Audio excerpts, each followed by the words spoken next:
This Photography News podcast is sponsored by MPB.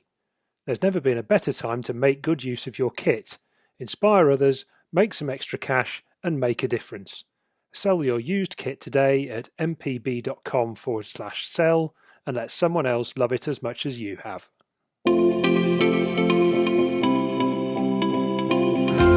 In this episode of the Photography News podcast, there's Christmas prints, portrait stints, and a timely sprint through 2021's best gear.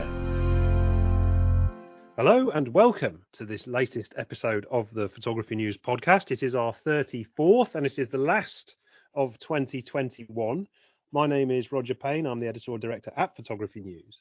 And in light of the fact that we are recording this with literally 1 week of Christmas shopping days left until the big day itself, I'm going to introduce my two colleagues based on which one of them is most likely to be interrupted by a knock at the door from a present-wielding courier. And based on our conversation that we've just been having, I'm going to introduce first contributing editor, Mr. Kingsley Singleton. Hi, Kingsley. Good morning. Hello, both good of morning. you. How are you? Yeah, good. Yeah, I'm sort of like a coiled spring waiting for the door. So this will be presumably one of your many presents that you'll have ordered to come and arrive in time for the big day. No, I don't. I don't do my shopping until, I wouldn't say Christmas Eve, but I'll happily leave it till the 23rd, Right. because I like the frisson of danger, and I like the looks of disgust and pity that you get from shop staff. You're fulfilling the male stereotype beautifully, Yeah. by the sounds of it. And also joining us, whose mom I thought was going to be less likely to be jumping up to a Christmas courier, but perhaps it is more likely, is editor of Photography News, Mr. Will Chung. Hi, Will. Morning, chaps. How are we both? Okay.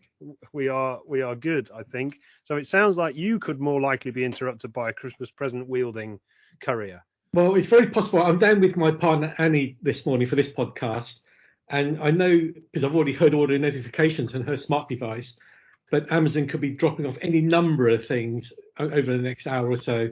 So if you hear the doorbell go, I can stay put. You can get the door basically, but you hear the bell going. We have a courier lottery situation, which is rather wonderful. So let's see. So let's dive straight into it so that we can move on apace.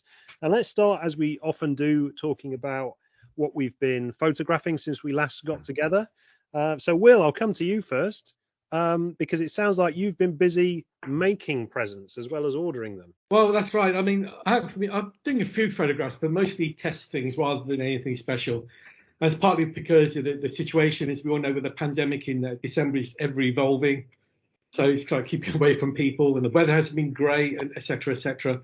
So this year I thought for my family, and bizarrely enough, this is the first time I've ever done it, given that I'm a photographer. But for my family this year, I thought I'd present them with a print each, framed and everything else. So it took me a while because I worked out I had 6 prints to give. So picking an image relevant to each person was challenging, and I probably have not got that right, and I'll hear about that on Boxing Day, I guess. And then once I decided on the picture, I had to print it and mount it, and that took a little longer than I thought. I mean, not just the process, but getting things right, because I'm quite fussy.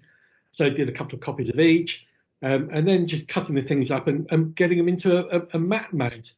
I've got a cutter and I've got a trimmer and everything else, but nevertheless, it takes a bit of time. It's something I'm not used to doing, I think. So I ended up cutting the mounts the wrong size or the wrong shape, or all the sort of trials and tribulations of mounting. Indeed. And what was your selection criteria for the images? Did you choose something relevant to the individual, or have you chosen something that you like and want to share? How did you work on that? In the end, it was a bit of both. I mean, my sister, for instance, loves poppies. So that was quite simple. I just found a nice poppy picture and made a print. That was easy. Yeah. I've got one nephew who lives in London, so I thought he might like a picture of London. I might be completely wrong. So he got that. For my other sister, my older sister, that was a bit more difficult. So I just went for a nice picture of Venice. And I guess actually for maybe subsequent years, if I get feedback this Boxing Day and they go, I'd like, they might say, well, I want to go to so-and-so, or my favourite city is actually Paris, not Venice, then guess what their present will be next year? Yay! And obviously, I don't want to spoil my own surprise, but what have you done? What have you got for Kingsley? That would be telling. No, he got something special the other night. Oh, did he? Right. That's something else we shouldn't talk about. Oh, right. Okay. Well, this must be referring to the Christmas party, which we all enjoyed. And a photograph exists of the three of us together around a Christmas tree, of which I have absolutely no knowledge of it being taken. So it was quite a good party, as I recall. So anyway, moving on rather swiftly. Kingsley, have you also been printing presents, or have you been doing something else photographically? I'm struggling to think what Will's referring to in terms of me being given something the other night. It sounds slightly kind of slightly awkward. That glass of beer I gave you, Kingsley. The nice, the nightcap we had. It was a nice pint of beer. Oh right, yes, no. Well, then to quote Stacey from Gavin and Stacey, that's not my real present, is it? I've been for a few weeks. I've been doing a local portrait project, so it's in association with a local diversity group, and typically of me, I guess I've chosen to pursue a portrait project during the worst spike of the COVID crisis, but fortunately I'm still going, and so are all the people that I photographed, I hope. Are you photographing them all in the same way, or are you approaching each subject differently according to how you find them? You mean like badly?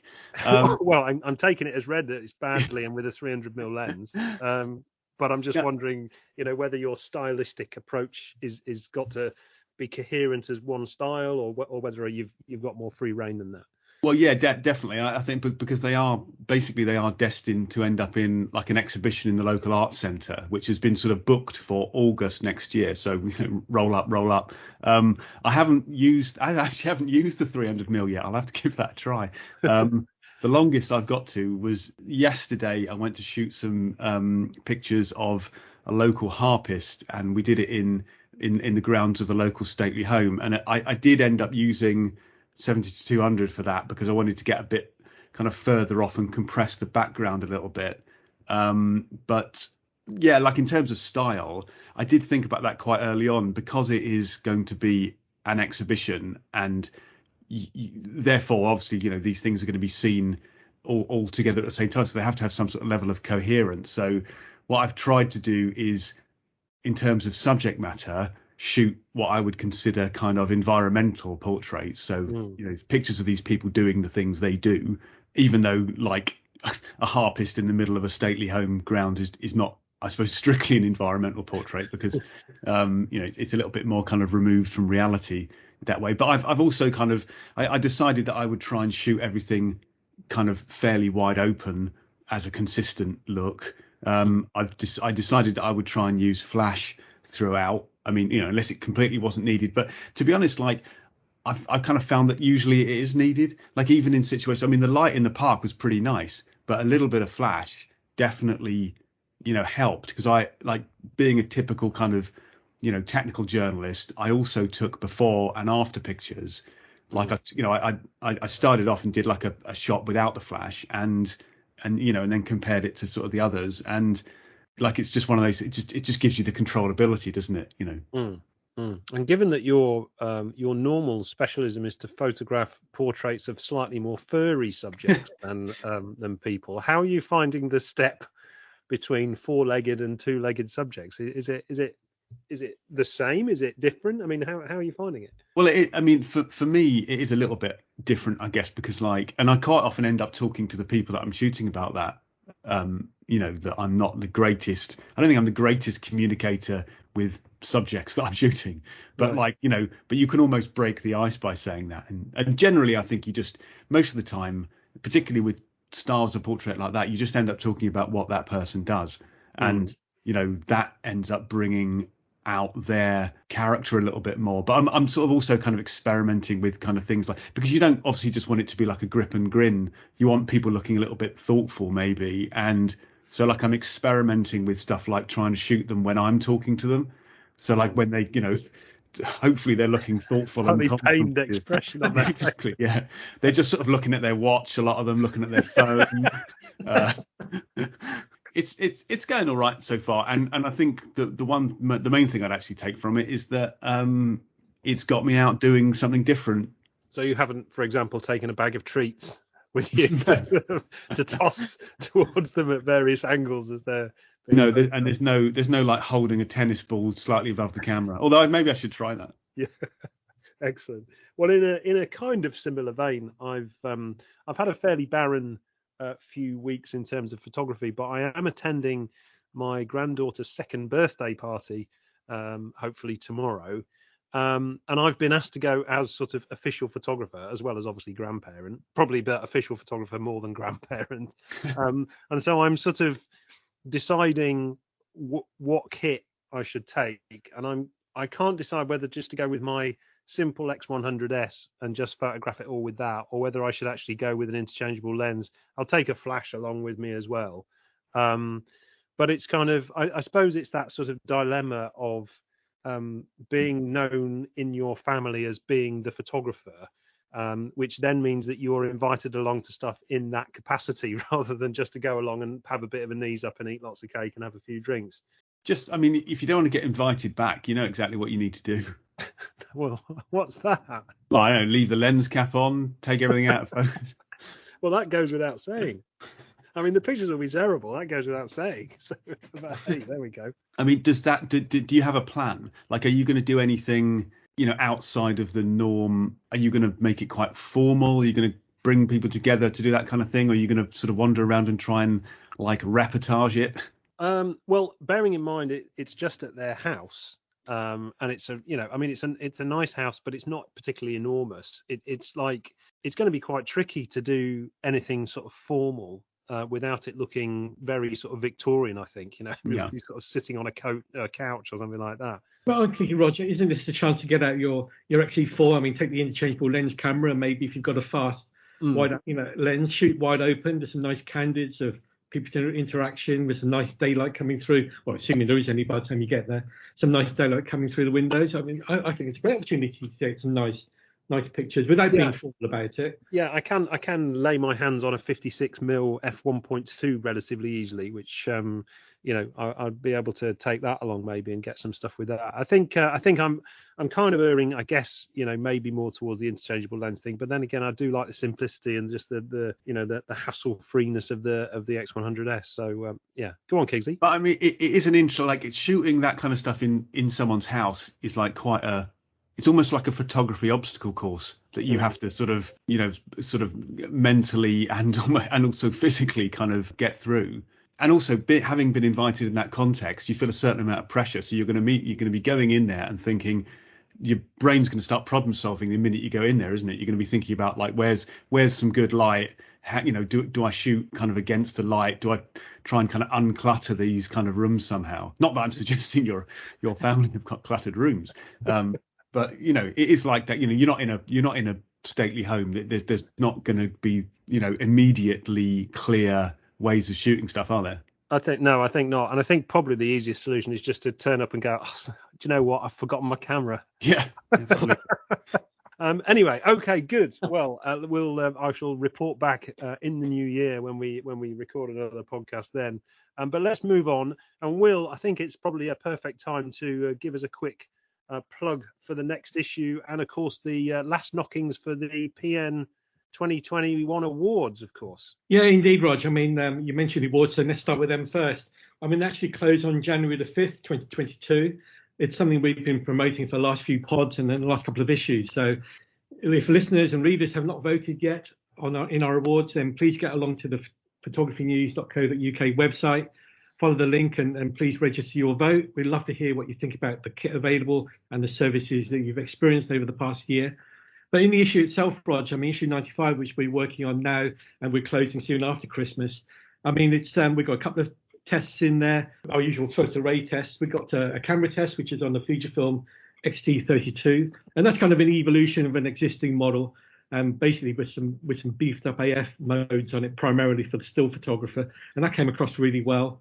In the first test, we've got some interesting stuff as well. We've got some pre-production samples from a company called Rotolight, and they've got a couple of new lights called the Neo 3 and the EOS 2, and they were funded by Kickstarter. And they're interesting because they're continuous lights, but they both can be used as flash as well, which is difficult to get your head around, but they work really quite well. And we've also got a new feature in the magazine called Used Corner, where we're going to be looking at the used, the pre-loved, the pre-owned, second-hand market, whatever you want to call it, picking up some classic cameras and going, look, there's some bargains to be had. I mean, as we know at the moment with the microchip shortage, some new cameras have actually been delayed. So we're taking the opportunity to look back rather than look forward on that one. So that's in our next issue, 95, which is out from early January. So new cameras that have been delayed, Will, is there? I mean, I'm aware of it, but it's a problem right across the industry, is it? As I gather, I mean, I think the most notable one I've heard was the Canon EOS R3, which has been announced a few months now, and orders have been delayed by up to 6 months. Wow. So I don't know if that's kind of managing expectations or whether that's actual fact, but I guess just dropped something. The cameras like the Z9 also recently been announced, and I think they're due for sale, I think, this week. So I don't know if anybody's actually received their order, but I know there's going to be a backlog of some of these products because they're very, very highly sought after, despite their very high price tags. Indeed. So yeah, it is a real thing. Right. Okay. So the option of buying used is stronger than ever then, I guess.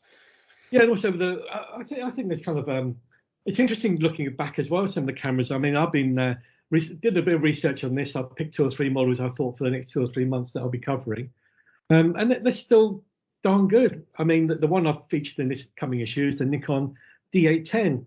36 megapixels. It's been out 4 or 5 years. But it's still, damn fine camera. It works really well. It's fully featured. The autofocus is pretty good. I mean, it's not fashionable in the sense it is an SLR camera, because we all think everybody's going mirrorless. But equally, some people like the optical viewfinder still, the SLR and the responsiveness and the interaction you get with the mirror going up. So I think it is a chance to look back as well as look forward in photography news. Good stuff. And as you say, Will, the best place to go and read the magazine, if you can't get it in store, is on our website, which is photographynews.co.uk. You can also follow us on social media. We're on Facebook, Instagram and Twitter, and the handle for all 3 of those is @PhotoNewsPN. And we mentioned it on the last podcast, and I'll mention it again now. We are running an advent calendar on our Instagram feed of past episodes of the podcast, and it just sort of highlights some of the episodes that we've done. That finishes on Christmas Eve, and anybody who likes one of our posts and regrams it or retweets it, however you want to say it, they will be entered into a draw to win a year's subscription to PN. So don't go along, give us a like, and listen to some old retrospective PN podcasts.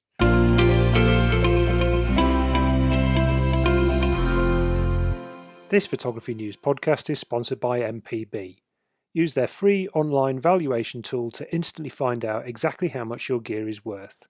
Get super fast payments straight into your bank account, and if you change your mind at any point up until you get paid, they'll ship it back for free.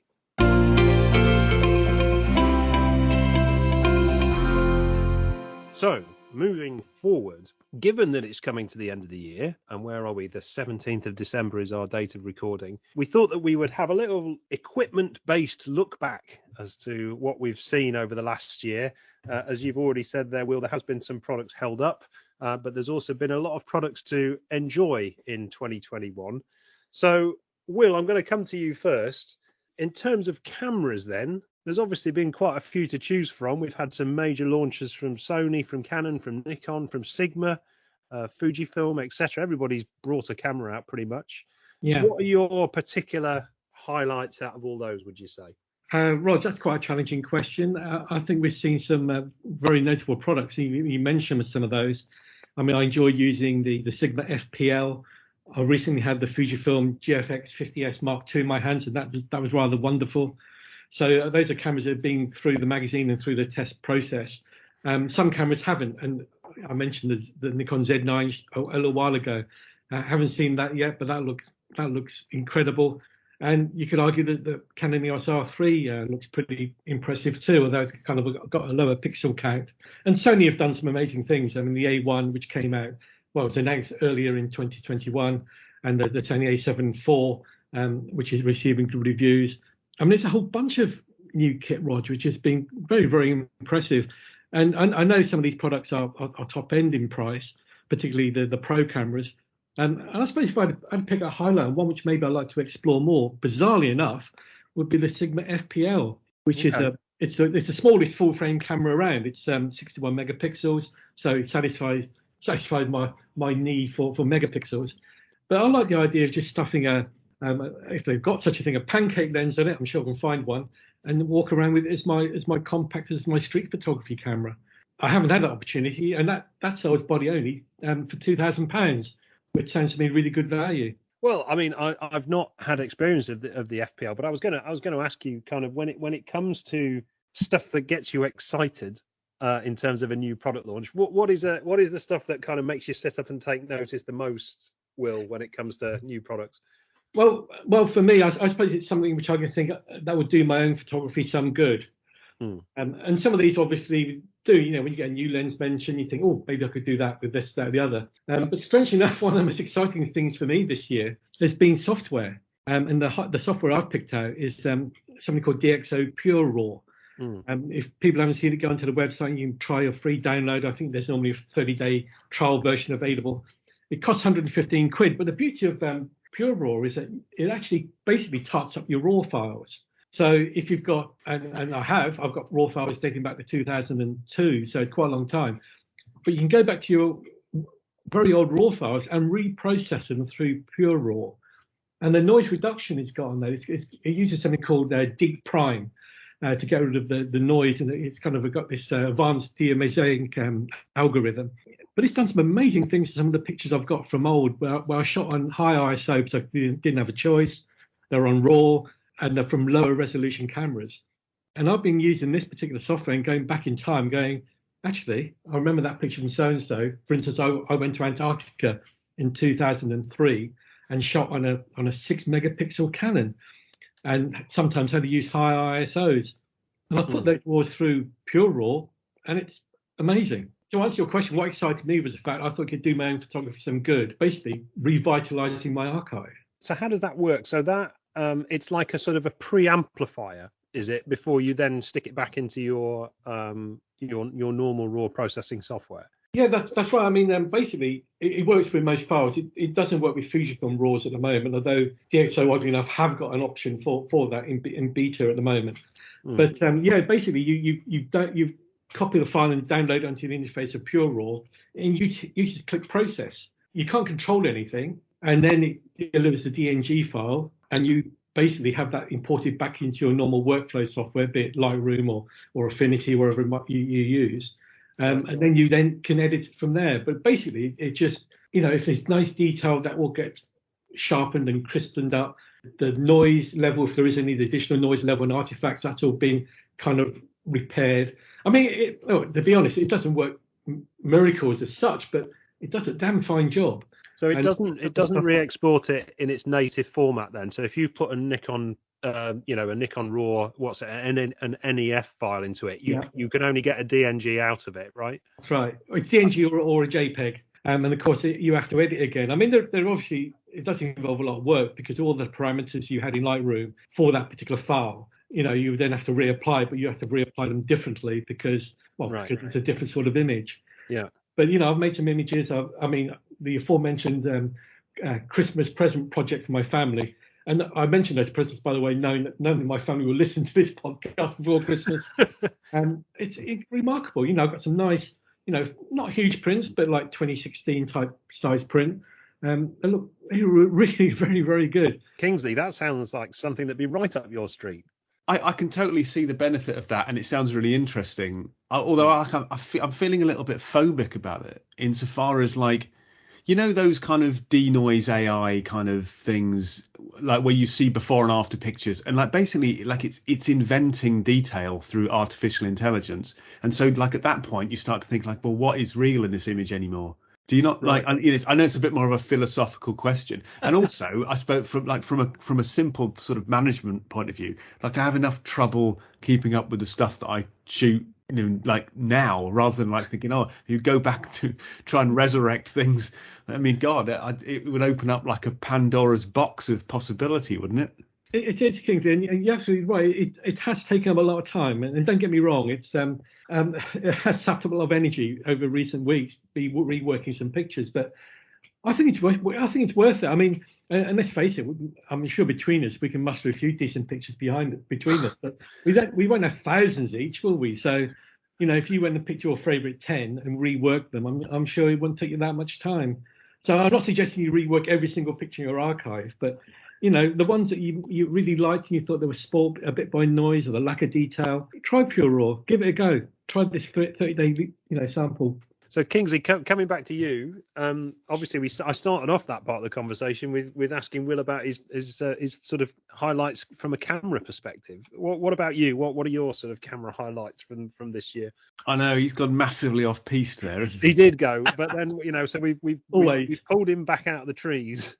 We've got him back on piste, and let's head down the slopes with your highlights. Let's mix these metaphors back onto a proper train track. I mean, the standout announcement for me was the Z9, and that's because of kind of partisan reasons, and because I want Nikon to do well, and and I would very much like to see myself using that camera, and it certainly kind of appeared to do a lot of amazing things. I don't actually know anyone who's got to properly test one yet. I've seen a lot of videos online, a lot of informative stuff, and I see that it's already kind of winning camera of the year type things from people that have used it. I mean, the impression I get is that they're probably using pre-production models. So, I guess on one hand you could say, well, are those tests valid? On the other hand, you could say, well, if a pre-production camera is winning out of the top of these polls, then presumably by the time it comes to market and maybe even a couple of firmware updates down the line, it's going to be even better. So certainly that was a kind of a standout for me. But like Will said,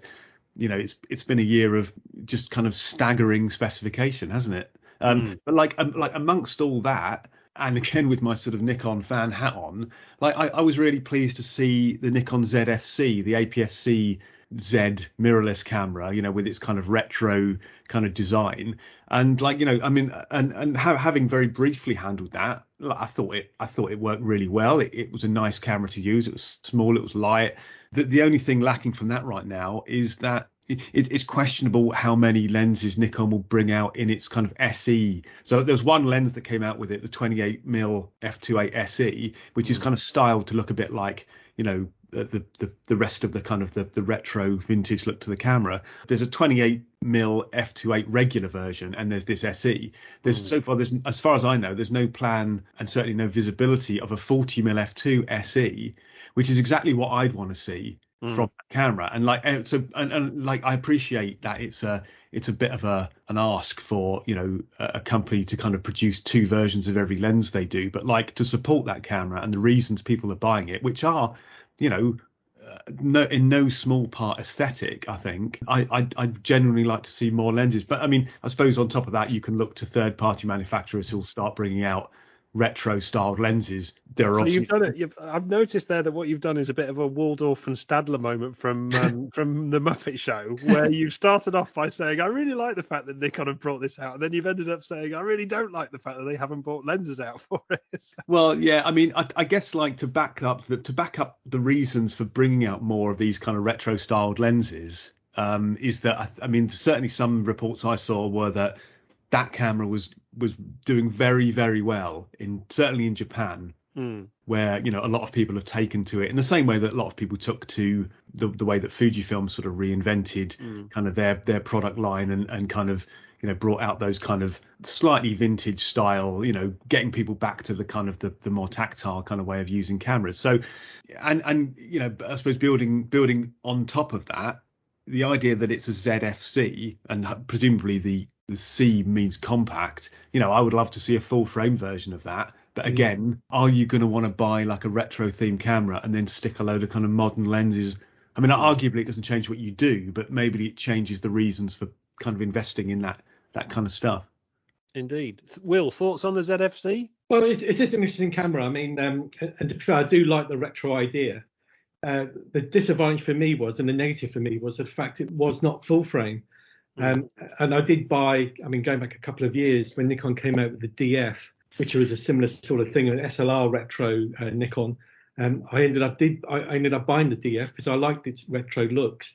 if the ZF-C was full frame, and you wouldn't have the C obviously after it, I probably would look at investing too. I take Kingsley's point about lenses, and maybe third-party people will bring them out, but they'll only, third-party people only bring out lenses when they can earn a few quid. Yeah. And I don't know how the ZF-C is selling in that context. Well, is it selling in big enough numbers for third-party brands to get involved? I don't know.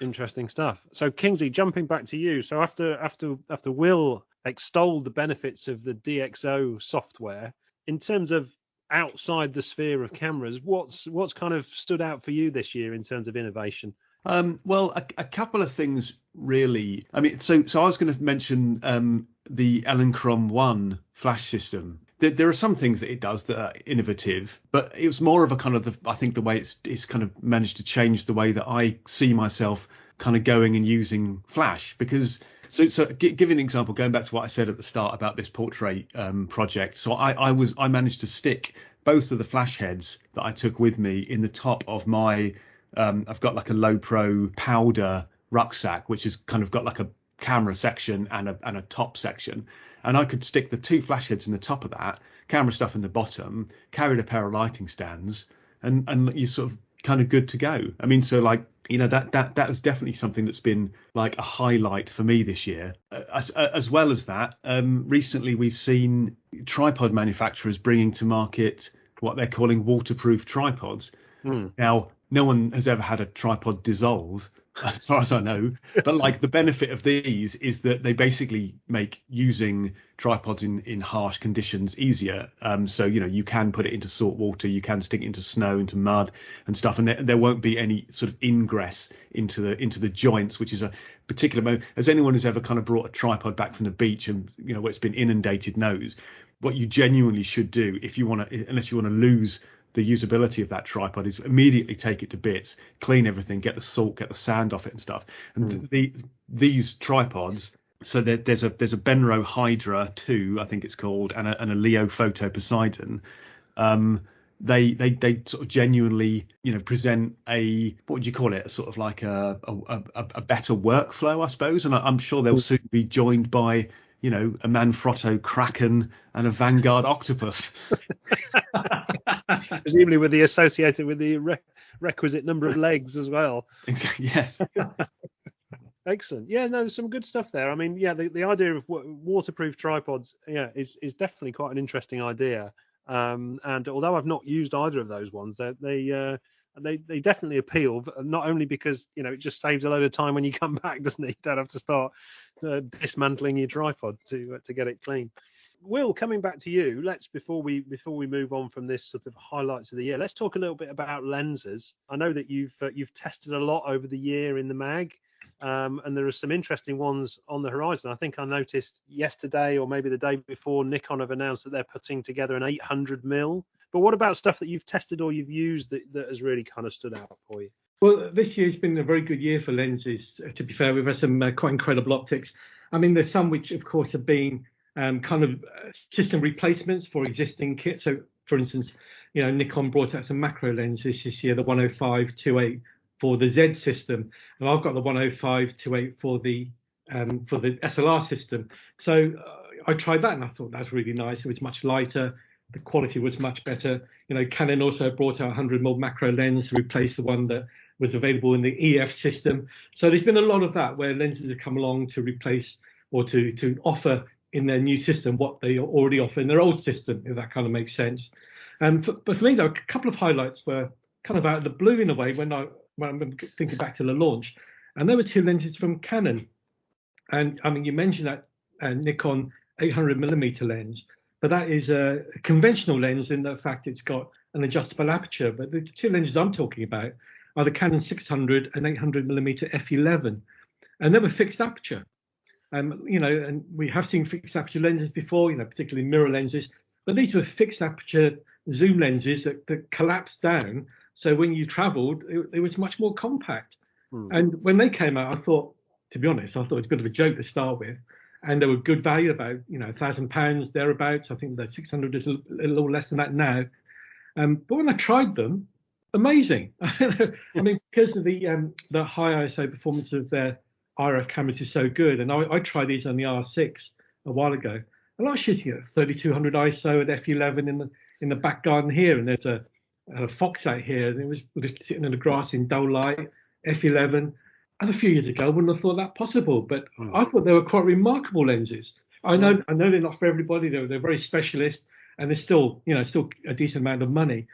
But I thought in terms of pure innovation, I thought Canon pulled that particular rabbit out of hat, and I was quite excited by that. Well, Kingsley, I was going to come to you.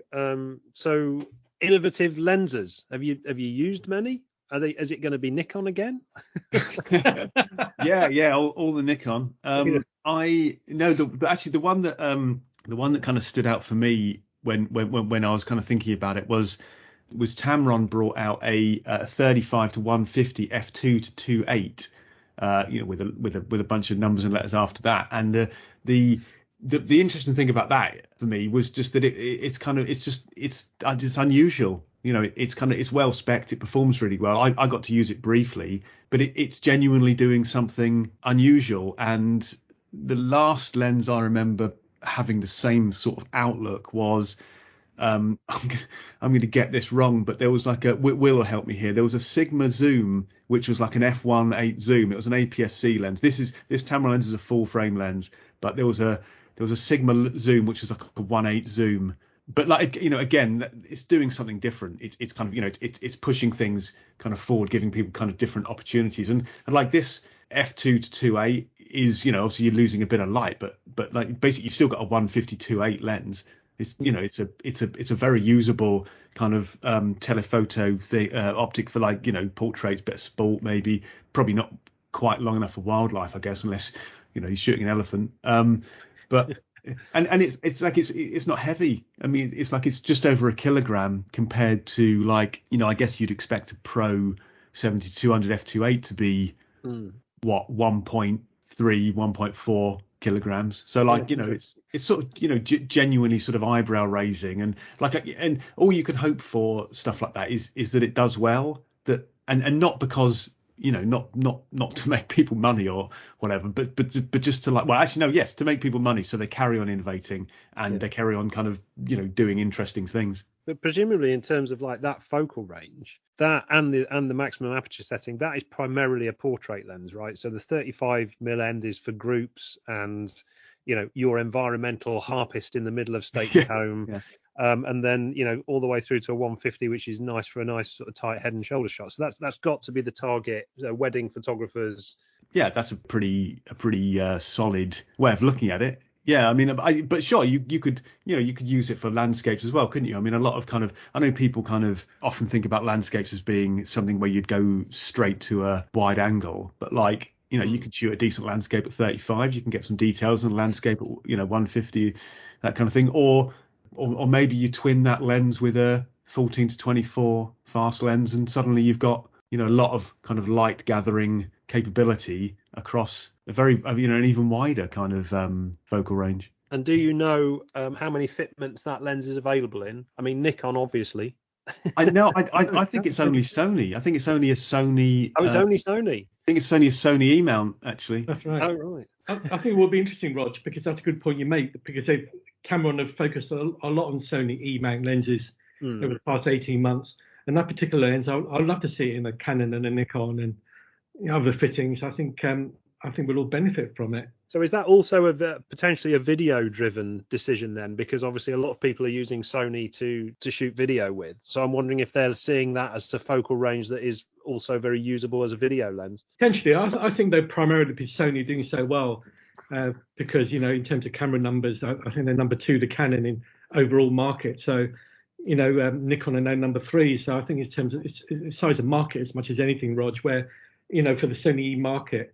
Market, it's quite small because it hasn't been around that long. Right. So why bring out Nikon and Canon lenses where the market is not saturated as such, but it's certainly well stocked.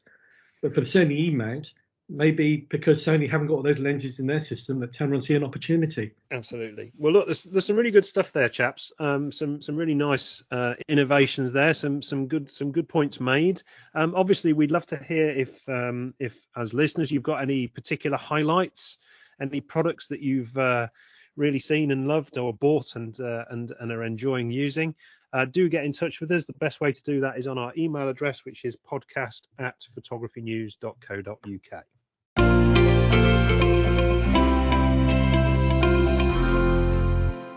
Moving forward, we have, as always, some listener questions. The first one is, because this is an MPB sponsored episode, and thank you very much to them for continuing to support us throughout this year. The first one is from a chap called James, who's in Dulwich, and he said, I want to try my hand at video, but my current Nikon DSLR only shoots in full HD and I'd like to record in 4K. Can you recommend suitable models under £1,000, mirrorless or DSLR, and tell me how much you'd offer me for my old D7000, which is in excellent condition? So rather than us answer this, we've put this to Ian at MPB, and here's what he had to say. Well, thanks for the question, James. And yes, we can absolutely do all those things, starting with giving you a price for your Nikon D7000. So as you say, it's in excellent condition, and for an excellent condition D7000, we can actually offer you £140. So that 140 can either be given to you in cash, should you wish, or we can actually just put that towards your new purchase from us as well. So moving on to your potential new purchase, we do actually have a couple of recommendations in both of those kind of camps for DSLR and mirrorless. So we'll start with DSLR. So obviously your Nikon D7000 is a crop sensor camera. So I imagine you do have some Nikon mounts or kind of third-party Nikon lenses that will fit that body and also kind of make use of the crop sensor. So with that in mind, we can actually recommend a Nikon D7500. It's a great camera, probably very similar in vibe to the original D7000, but obviously it's a few years younger. So it's kind of making use of that 4K resolution for video. It's a great camera. I mean, it's basically like an updated D7200. It's a pretty phenomenal camera and great adept at both video and stills. So it has a 20.9 megapixel resolution sensor, which obviously is a crop, as I said before. And it's got a maximum ISO of about 1.6 million, which obviously is a huge amount. So I wouldn't necessarily recommend pushing the sensor up to those limits, but it does give you an idea as to kind of what that sensor is capable of doing. And it's probably quite usable at very, very high ISO. But yes, it will shoot 4K video at up to 30 frames a second. And obviously that 4K will be from that crop sensor. So APS-C, which is about a 1.5 times conversion, I would say. So, if you put a 35mm lens on there, it will be roughly equivalent to about 50mm lens on this camera. So yeah, so this is a great option. And a D7500 with us, you can buy one in excellent condition, so the same condition as your present camera, for £769, which is great, obviously, as it comes in kind of well under budget, should you wish to add any lenses to the setup. And second, we can actually recommend a Nikon Z6, which is Nikon's mirrorless one of the original mirrorless bodies that came out a couple of years ago. This one being the kind of more video orientated one and not as high resolution for stills as the Nikon Z7. So the Z6 is a fantastic camera. It's got great video specs. It is a full frame sensor, and the video will make use of the entire sensor as well. So in terms of your existing f-mount lenses, these can go on there potentially depending on which lenses you have. Obviously, if you have DX lenses for your D7000, then obviously it will crop the sensor, which is also potentially an option. But if you do want to make use of the full frame sensor, then obviously you will need to have some full frame lenses to go along with it. But this is a fantastic camera, both for stills and video. It's got incredible usability. It's considerably lighter, and the ISO capabilities are pretty amazing as well. The Z6 will actually shoot similar to the D7500. Will shoot 4K up to 30 frames a second, and potentially can give you a very good color space and bit rate should you actually choose to output over an HDMI. So that will give you 10-bit 422, which is a pretty juicy color space, which will allow for quite a lot of color correction in post as well. But other than that, if you do choose to shoot internally, it will do it up to 100 megabits a second, and that will be kind of 8-bit internal. So again, kind of very good specs, depending on what it is that you choose to do. And a Z6 in excellent condition can be had for £959. Well, hopefully that helps you out, James. So, chaps, a couple of questions for us. The first one comes from a chap called Jake, who sent this in on email, and he says, I'm unclear about in-camera noise reduction. Well, aren't we all, Jake? With the lower light levels of winter, I'm using ISO 1600 and higher to get decent shutter speeds on my Fujifilm X-T2. Do you guys advise using high ISO noise reduction for better image quality? And do you suggest using in-camera noise reduction for night exposures? I shoot both JPEGs and RAW, and I'm keen to get the best image quality. Will, there's quite a lot to unpack there.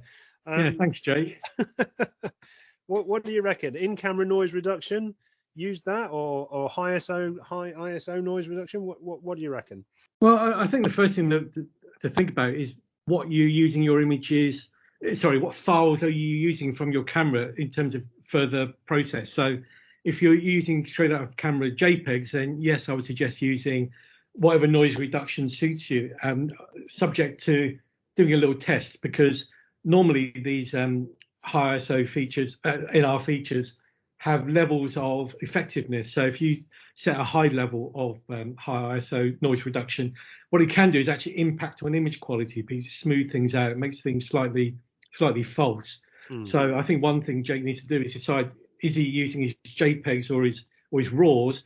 And if he's using JPEGs, then just do a quick test and go, what level is he happy with before the camera overcooks things? Right. And that's a kind of polite way of putting it, because you know some cameras can overcook things and make things look very, very false. So I think on the Fujifilm, there's, as I recall, there's levels from -4 to 0 to +4. And I found normally for me, when I shoot the Fujifilm, I normally do +1 if I'm using JPEGs. But that's very much a personal thing. Okay. Now with RAWs, that's much more contentious, because as I understand it, RAWs often don't go through the noise reduction in-camera circuitry.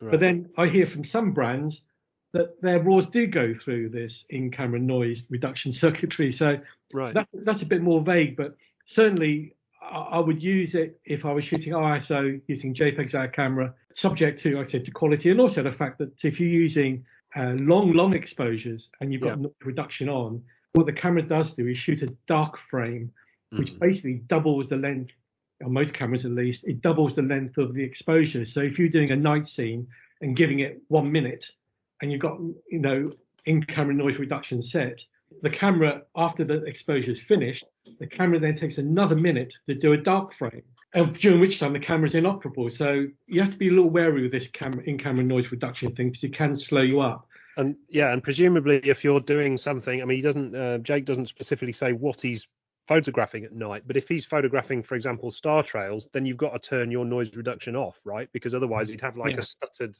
star trail throughout as it records the dark frame in between the longer frame. Yeah, definitely. And the only reason I would say, if you use noise reduction for doing a super long exposure, if it's your last one of the night, because you can pick your camera up and basically take it to the, pack it away with it still running, doing its noise reduction. But generally, Roger, personally, I would turn off all noise reduction, high ISO and long exposure noise reduction, and I would do everything in post. But that's me. I don't know what Kingsley thinks. Kingsley, no, I was going to come to Kingsley.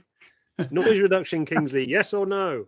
Well, I think Will's given a very complete response to that. So you don't know then. Well, every time I thought of I can jump in on that, he said something else. So I'd completely agree with what Will said. I mean, I don't tend to use any noise reduction in camera. I think that I know that specialist post production editing packages exist for noise reduction. I just use the one in Camera Raw. Seems to do a reasonable job. And in terms of the night exposures, long exposure noise reduction, which is the sort of the technical term for that one. Something that something you can benefit from, I think Will alluded to it, is basically do your own, like switch the long exposure noise reduction off, but then at the end of your shoot put the lens cap on and take a picture of using the exact same settings, and don't move the camera into a different space either, because that can affect the kind of the noise print of the sensor. So like it has to be in the same situation, and then what you end up doing is using that dark frame in software to subtract the kind of the kind of hot pixels and stuff that you get. So like it does a lot of stuff, I suppose, to make your life easier in some ways, but ultimately if you're into the hobby and you don't mind doing a bit of extra editing, there are probably smarter ways of doing it in post. Okay, good stuff. Well, hopefully that's helped you out, Jake. Kingsley, I'm going to come straight back to you on this next question, which comes from Dennis, and he's emailed in and said, unless of course it's Denise, in which case she's emailed in. Some cameras have hundreds of AF points, especially mirrorless models, and all these fancy features like face and eye detect. But I see many experts who just use small zone or a single point autofocus. So 2 questions. Are these advanced systems, AF systems, no good? And if they are good, why do experienced photographers only use a few AF points? So Kingsley, as a experienced photographer, I'm assuming that you use the full gamut of AF points, or are you a single AF point man? No, I think, well, I mean, I suppose the point being that, like, even if you use a single AF point, you can push it around the frame to lots of different positions, can't you? Yes. So, like, I mean, I'd be interested to, to find out sort of what those experienced or pro photographers are shooting, because obviously the way that you use AF depends on the subject. A single point gives you greater accuracy. It's a sort of like it's a step between taking full control of where the AF sits and giving the camera a little bit of a go, which, and obviously with how good modern AF systems are, most people are pushing towards just letting it go on with it. So like an example of this is, when I was doing one of these portraits the other day, I was holding the camera down near the ground to get a very low angle shot, and I noticed that the eye detect wasn't picking up, and because I was shooting at like f2, I thought, well, I don't want it to be just off. Like the rest of the shoot had been absolutely fine, and it was probably the way that the subject was facing and stuff. So what I did was I switched into single point mode, like with a very small AF point, and I got on the ground and I put it over the subject's eye myself. So like that's when I'd switch, I guess. I mean, the other way of looking at it is, depending on the camera, you can actually pick how many AF points are selectable, and that's sort of about speed of working mostly. So like typically on the Fujifilm X-T3, you can switch between 117 and 425. Right. And like someone once asked me why would you do that? And that's literally down to, I mean, the camera, like if you're using the camera's full automatic mode, the camera's still going to use all the AF points that it can. But like if you're selecting points and you want to move the point from one side of the frame to the other, obviously the fewer the points, the faster you're going to be able to do it. I mean, I suppose broadly, like modern AF systems are kind of very complex, but also allow masses and masses of kind of user customization, and it's really it's all about kind of working out what you're shooting and what's best for you. Absolutely. And I was gonna sort of add that myself. I thought that, like, the initial part of this question is, are these advanced AF systems no good? And of course the answer to that is no, they're absolutely brilliant. Generally speaking, autofocus is far, far better than it's ever been. And really what it's about knowing the points at which the system in your own camera is going to trip over, and when you need to help it out. Kingsley. Yeah, and like, so an example of that is that, and I think I probably banged on about this last time, but what I've noticed on my Z7 II is, if I'm shooting a dog running towards me and I put it into animal IAF, it will get some of them sharp, but not as many as if I put it into the kind of the zone, which is, so a zone is like a single selectable AF point that you can push around the frame, but it's bigger than a small point. So like it might take up, I don't know, like an eighth of the frame or a tenth of the frame. But I know that if I can put that over the exact point that I want to be sharp, then it will keep up. So like that is a situation where I would kind of leave the most automated settings and go for something a bit more manual that I knew. I mean, it's not manual, it's still an automated setting, but it's more customizable, more user definable, I suppose, is the way that you put it. Will, anything to add? Well, guys, I think you've covered off. And the main thing for Dennis to take away is the fact that I think he needs to, or she needs to, work out what his or her system's doing. I think the modern air systems are amazingly good, and that's the thing about it. But it's taking control of them, so don't rely on them, without actually thinking too much about it. And that certainly goes with the wide zone AF modes, where if you're shooting a complicated scene, the camera might pick on something which you're not expecting. So in that situation, you may go to a smaller zone or a single point, or use touch and drag AF, or all these sort of things you've got now, and the focus joysticks and things like this. So there are plenty of options to get around the thing. But as Rog mentioned, the air systems are so darn good, especially the eye detect. So I mean, for Dennis, it's just get experience with which works best for his or her type of photography. Absolutely. Grand. Okay, well, thank you for that, Will. Hopefully that's helped answer that particular question. So that is the last question we're going to answer this year. Well, I'm sure there'll be plenty of other questions, but not on this podcast. So as always, we should end this podcast as we do with all others and ask for a Will's word of wisdom, a 2021 sum up. Will, come on, make it a good one. What is it? Well, there used to be these modes on these cameras, shutter speed dials or exposure mode dials, which were usually called C or U, and they were like custom modes or user modes. And I never used them. I thought, why have I got this? I just know what I want. I want to shoot an aperture priority, and I do this, that, and the other. But over the past year, I've discovered them, and the fact I found a use for them. So these custom and user modes, and actually referencing Dennis's question about AF points, that's a good one there, because I found out this past year I've been shooting a lot of macro, and I found that I'll shoot a load of macro, and then the following day I might go out on the street or shoot some landscape. And then found I had a lot of macro settings left over from the previous shoot that were getting in the way, and then I reset the camera for landscape or scenic or studio, whatever it might have been. So that's why I found a use for these custom modes, is that now when I shoot macro, I just memorize it to a particular C setting, and then I go, great, I've got that memorized with the macro stuff. And then when I go and do landscape, I set up for landscape, and I'll memorize all those settings for that type of shooting. Then another custom user mode. So I've now got C1 for macro, I've got C2 for street, and I've got C3 for studio. So it's quite, it saves a bit of time, and it's taken me a while. I hold my hands up here. I kind of poo them to start with, but I've gone into them now, and I think readers and listeners should give it a go. Absolutely. Custom functions. Kingsley, are you a fan of the custom function, or are you more of an aperture priority kind of guy?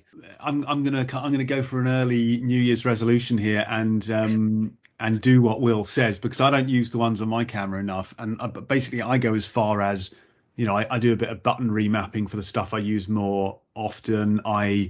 Most cameras now have got what they would call like a quick menu or something, where you can kind of add features that you use a lot. So I customize that. Yeah, like the point about being able to switch, between kind of sort of modes that are set up for specific subjects is really good, because particularly when you are taken by surprise by something, it can be very easy to think, oh God, I'm in the wrong AF mode. I've got my my auto ISO set here instead of my manual ISO, that sort of stuff. So yeah, I mean, it's kind of the facilities there. Why not use it? Absolutely. And an early New Year's resolution from the man who I didn't think really does New Year's resolutions. No, I don't really. Yes, I'll go back on that completely. I was a bit disappointed that Will's word of wisdom wasn't more kind of festive. I thought it would be something about Christmas pudding or well, the Yule log. But bar humbug to that, Kingsley, is all I can say. Okay, not a festive finish, but a good solid word of wisdom to round out this final podcast of 2021. So that just leaves me to say thank you to everybody who has listened to the podcast over this last year. We hope that we've been able to bring some insight, some answers to questions, and maybe even made you smile now and again, or maybe wince is perhaps more the suitable word there. So thank you for listening. We will be back obviously next year. Thank you to MPB who have sponsored us throughout the year. Hopefully they will continue next year as well. And that just leaves me to say thank you to the two gentlemen who without them it wouldn't make this possible, of course. So thank you, first of all, contributing editor Kingsley Singleton. Thanks, Kingsley. And thanks to you. And in the words of Margot Ledbetter of The Good Life, Yuletide felicitations to you both. Only you would pull that person out as a quotable source. She's an inspiration and a style icon. Well, thanks very much, Kingsley. Hope you have a wonderful Christmas and New Year. And thanks also to editor Mr. Will Chung. Thanks, Will. Pleasure, Rog. And just to echo your message to listeners and readers of Photography News, thanks to all the support we've had in 2021 and look forward to more of the same in 2022. So thank you to everyone and have a great Christmas and a wonderful and very healthy and safe New Year. And we'll see you in 2022. Absolutely. Echo all that, Will. And look, we've managed to get through a festive pod without any festive puns. So obviously that only leaves me to say that I hope that you have a fantastic Christmas and New Year, and we'll see you in 2022.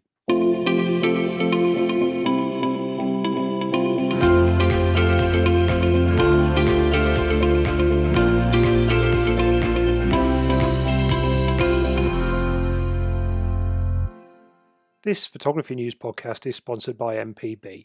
Enjoy contact-free doorstep pickups which are safe, convenient, fully insured and completely free of charge. Plus, with 250,000 customers and 5 stars on Trustpilot, you can trust them and sleep easy.